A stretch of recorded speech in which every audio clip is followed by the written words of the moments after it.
બનાસકાંઠા જિલ્લામાં સુઈગામ, ભાબર, વાવ, થરાદમાં વરસાદી અસર બાદ રાહત બચાવ કામગીરી પૂરજોશમાં. કલેક્ટર શ્રી મિહિર પટેલના નેતૃત્વમાં અસરગ્રસ્ત વિસ્તારમાં 1.5 લાખ ફૂડ પેકેટ અને 1 લાખ પાણીની બોટલનું વિતરણ. સરહદી તાલુકામાં ખોરાક પાણીની પૂરતી વ્યવસ્થા સુનિશ્ચિત કરાઈ.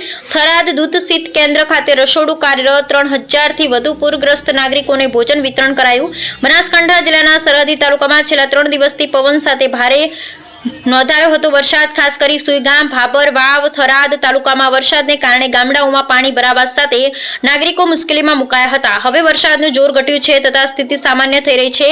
બનાસકાંઠા જિલ્લા કલેક્ટર શ્રી મિહિર પટેલના નેતૃત્વમાં થરાદ, વાવ, સુઈગામ, ભાબર સહિતના વિસ્તારોમાં રાહત કામગીરી તેજ કરાઈ છે.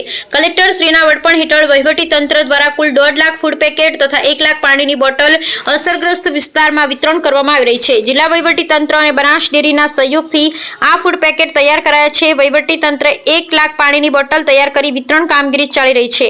ફૂડ પેકેટમાં સુખડી, ચવાણું, પાપડી, ગાંઠિયા સહિતનો સૂકો નાસ્તો પેક કરવામાં આવ્યો છે. વરસાદમાં ફસાયેલા જરૂરિયાતમંદ લોકોને આ ફૂડ પેકેટ અને પાણીનું વિતરણ કરવામાં આવી રહ્યું છે. ગઈકાલે સાંજે થરાદ અને આજુબાજુના વિસ્તારમાં 3000 જેટલા પૂરગ્રસ્ત નાગરિકોને ભોજન મળી રહે તે માટે દૂધ શીત કેન્દ્ર ખાતે તાત્કાલિક રસોડું શરૂ કરી ભોજન વિતરણ કરાયું હતું. આજે પણ અંદાજે 3000થી વધુ લોકોને ભોજન પૂરું પાડવામાં આવી રહ્યું છે. થરાદ શીત કેન્દ્ર ખાતેથી ભોજનના પેકેટ તૈયાર કરી લોકો સુધી પહોંચી વિતરણ કરવામાં આવી રહ્યા છે. બનાસકાંઠા જિલ્લાના તમામ પ્રાંત અધિકારીશ્રીઓ સહિત વહીવટી તંત્રના અધિકારીઓ અને કર્મચારીઓ કામગીરીમાં જોડાયા છે. Bureau report Ramjibhai Raygor. ગઈકાલના રોજ જે છેલ્લા 24 કલાકથી સુઈગામમાં અને આસપાસના વિસ્તારોમાં ભારે વરસાદ છે એના કારણે પાણી રસ્તા ઉપર ભરાઈ ગયા છે અને ટ્રાન્સપોર્ટેશનમાં અને કોમ્યુનિકેશનમાં પ્રોબ્લેમ આવી રહ્યા છે.